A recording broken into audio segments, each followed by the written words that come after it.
Welcome back into All Access. We're now change of scenery, joining men's basketball coach Brad Brownell, coming off of an absolutely spectacular year, the best in Clemson men's basketball history. Has this been a fun ride to be on since then? Yeah, it really has been. It's gone fast, but certainly the summer was great. Out on the recruiting trail, chest a little bit puffier. And certainly I think it's going to pay off in recruiting. I think just the exposure that we got and obviously the success and the experience that our guys had, I think resonates with recruits and their families. And so the fall, bringing them to football games and spending more time with it and kind of delving into the next class, I think good things are ahead for us. And I definitely want to talk about some of those transfers that you brought in, but I think we'd be remiss if we don't start with some of the guys that are back, two really important ones in Chase Hunter and Ian Shefflin. Just to be able to have them come back and what they bring, just that level of experience and mentality that they set for you. Yeah, they both played very well last year. Obviously, Chase was fantastic in our tournament run. I think that was significant in our making an Elite Eight was his elevated play. And really the message for him is just consistency. I've talked to him a lot about when he plays at a high level, it's as good as most guards in the ACC. You know, we've got to continue to just build his game to the point to where maybe on an off night it's a little bit, it's still at a higher level than maybe last year. And I think that just comes from maturity and experience. Again, a guy we changed to a point guard type position, and so he's had a lot to learn the last couple of years. I think he's done a really good job, and I think he'll elevate his scoring and stats this year.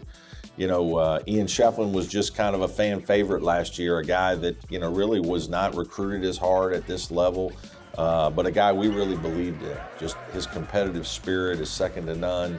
His good IQ and feel for the game, and then he's just really worked hard on his skills over the years from his freshman year to now his senior year, where we're hoping that he's going to shoot more three-pointers and play away from the basket as well as mix it up down low, where he's an unbelievable rebounder. And we're very proud of him. Last year, he was the ACC Most Improved Player. Look for him to take another step forward and for those guys to be two of our leaders of this team. Is that fair? Was he the most improved, or was he just finally recognized? No, I think he was probably the most improved. I think he was a guy that as a sophomore, towards the end of his sophomore year, he started some games. And a lot of times when you see great players evolve in their careers, it's the end of their sophomore year where you start to see this elevated play. And certainly Ian's play last year, I think, was another level from what he did as a sophomore. He became consistently a double-double scorer, started to expand his game and play away from the basket, but there's nobody that pursues the ball and has better hands and does things around the basket area in terms of rebounding and competing in Ian. And we need that from him again this year. So now you guys have added some fresh pieces as well, able to bring in some transfers. Not necessarily to go guy by guy, but just kind of as a group, what are they adding? What did you target when you were out there? Guys who are competitive. Certainly Jaden Zachary from Boston College, very competitive guy that we've competed against for 4 years, and an experienced guard to kind of help take some of the pressure off of Chase, especially on the defensive end. I do think Chase had to do a lot defensively last year, and so finding another competitive guy that could help him on that side of the ball and then make threes, I think was really important. Victor Locken and Christian Reeves, two guys that were at the center position, try to kind of mesh together to make up for the loss of P.J. Hall, who's an all-conference player. They're different kinds of players. Victor, I think, plays pretty well away from the basket, passes the ball very well. Christian, big 7-footer that, just needs to gain some confidence and experience, but a guy who can protect the rim, who can score around the basket area, and bring the kind of size and physicality that you need at that position against the best players in the country.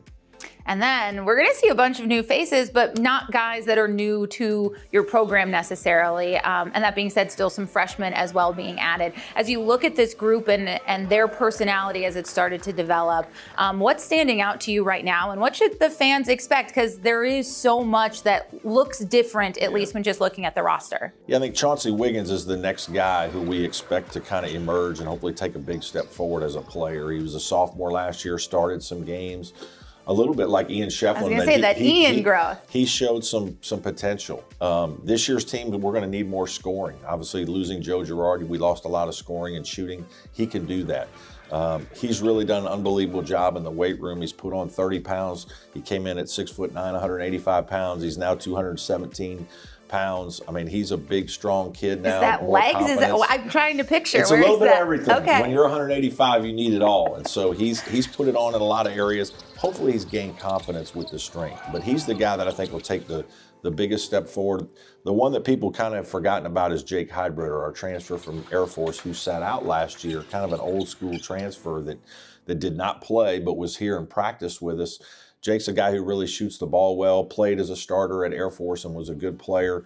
I think he'll be a guy that can come off the bench and really score the basketball consistently, hopefully shoot the ball. And then guys like Dell Jones is a freshman guard that I think has shown just so far in the first couple of months competitive defensively, just one of those physical guards, really fast, athletic. He's going to challenge people for time based on his speed and his competitiveness. So a lot of guys that you can touch on, the Dylan Hunters of the world and Asa Thomas's, Dallas Thomas. We've got a lot of guys for sure. But those are some guys I think that we expect immediately to contribute. When you're getting ready for these practices to start this coming weekend and you're coming off of all of the summer work that you've done, what are you most proud of that this team has been able to do in this time before it's really hunker down time? Yeah, I think the hardest thing that we all take for granted, each team takes on a life of its own. They have to kind of develop their own identity. And before you can kind of do that, you got to get to know each other. And we do have a lot of new faces, probably more new faces this year, 7 new faces, a lot of different players, some guys that sat out like a Jake Heidbreder, Asa Thomas, who were here but didn't play because of redshirting.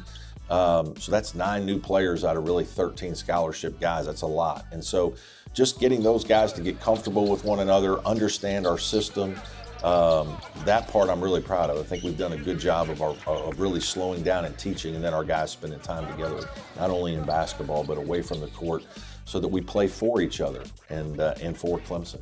I always feel like the college basketball season is this like slow stutter step, and then all of a sudden it just opens up and you guys are in a full out sprint.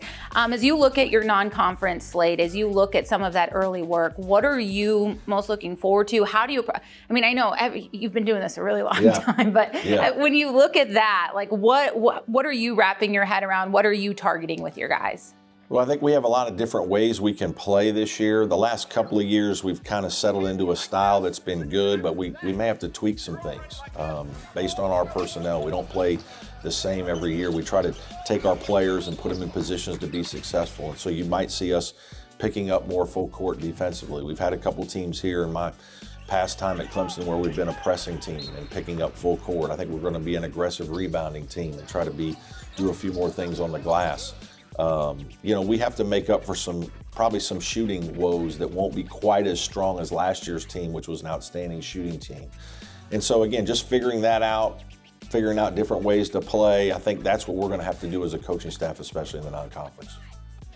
Well, I appreciate your time My and pleasure. you joining us. We're looking forward to this basketball season and can't wait to spend every week with you here for Monday night, because Monday night, it's That's Clemson right. night.